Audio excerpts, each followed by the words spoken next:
কৃষকদের জন্য খুবই খুশির খবর।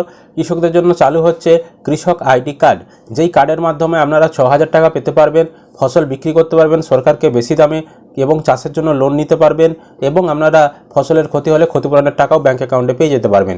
এই কার্ড কিভাবে করবেন, এই কার্ড সম্পর্কে কি বলা হচ্ছে, সুযোগ সুবিধা কি রয়েছে, সমস্ত কিছু আজকের এই ভিডিওতে আমরা আলোচনা করব। তার আগে ছোট্ট একটি অনুরোধ, চ্যানেলে নতুন হলে চ্যানেলটিকে অবশ্যই সাবস্ক্রাইব করবেন, বন্ধুদেরকে ভিডিওটি শেয়ার করতে ভুলবেন না, ভিডিও ভালো লাগলে অবশ্যই লাইক করবেন। দেখুন, এখানে বলা হচ্ছে কেন্দ্রীয় সরকার ডিজিটাল কৃষি মিশনের আওতায় দেশের প্রতিটি কৃষকের ডিজিটাল পরিচয়পত্র তৈরির জন্য কৃষক আইডি কার্ড তৈরি করবে। সরকারের লক্ষ্য 11 কোটি কৃষককে ডিজিটাল পরিচয়পত্র প্রদান করা। এই এক কার্ডের থেকেই কিষাণ সম্মান নিধি, কৃষক ক্রেডিট কার্ড এবং ফসল বিক্রি সংক্রান্ত কাজগুলি সম্পূর্ণ হবে।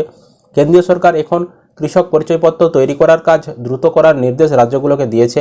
কৃষি ও কৃষক কল্যাণ মন্ত্রক 28 নভেম্বর রাজ্যগুলোকে একটি চিঠি পাঠিয়ে কৃষক পরিচয়পত্র তৈরি করতে শিবির আয়োজনের নির্দেশও দিয়েছে। আর্থিক বছর 24-25-এ 6 কোটি, 25-26-এ 3 কোটি, 26-27-এ 2 কোটি কৃষককে এই প্রকল্পের আওতায় আনা হবে। কৃষক পরিচয়পত্র একটি আধার লিঙ্কড ডিজিটাল পরিচয়পত্র যা ভূমি রেকর্ডের সাথে যুক্ত হবে।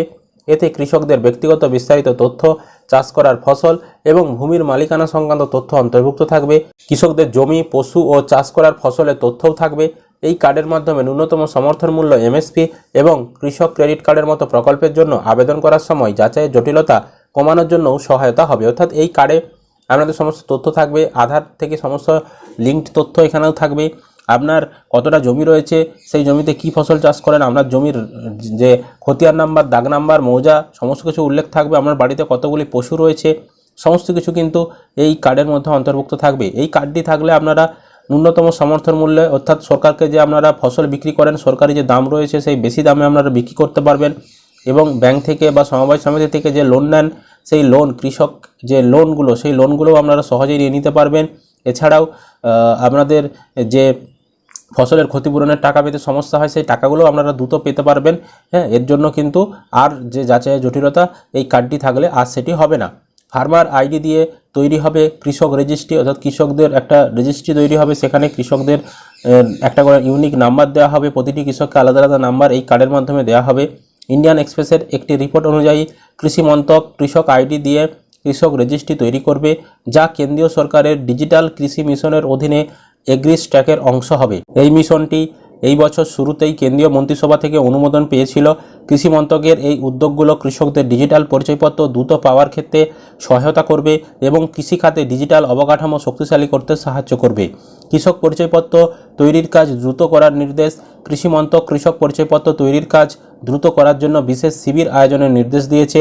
পাশাপাশি শিবির ভিত্তিক পদ্ধতি গ্রহণ করার জন্য কেন্দ্র রাজ্যগুলোকে উৎসাহিত করার ঘোষণাও দিয়েছে। প্রতিটি শিবির আয়োজনের জন্য 15,000 টাকা পর্যন্ত অনুদান এবং প্রতি কৃষক আইডির জন্য 10 টাকা অতিরিক্ত প্রণোদনা রাজ্যকে কেন্দ্র সরকার প্রদান করবে। এই প্রণোদনা প্রধানমন্ত্রী কিষাণ সম্মান নিধি যোজনার বাজেট থেকেই দেওয়া হবে। এই রাজ্যগুলিতে দ্রুত কৃষক আইডি তৈরি হচ্ছে।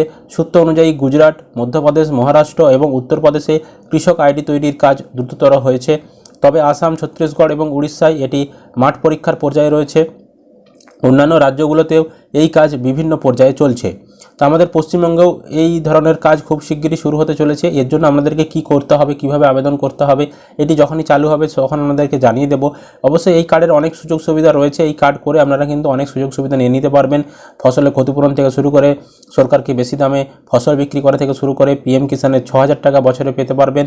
এছাড়াও ফসলের ক্ষতি হলে সেই ক্ষতিপূরণের টাকাও কিন্তু পেয়ে নিতে পারবেন। তো এটাই ছিল আজকের আপডেট। আপনাদের এই কার্ডটি নিয়ে কি মন্তব্য রয়েছে কমেন্ট করে জানাবেন এবং এই কার্ডটি চালু হওয়া উচিত কিনা অবশ্যই সেটাও জানাবেন। ভিডিও ভালো লাগলে লাইক করতে ভুলবেন না, বন্ধুদেরকে ভিডিওটি শেয়ার করে দিবেন আর চ্যানেলে নতুন হলে চ্যানেলটিকে অবশ্যই সাবস্ক্রাইব করে রাখবেন।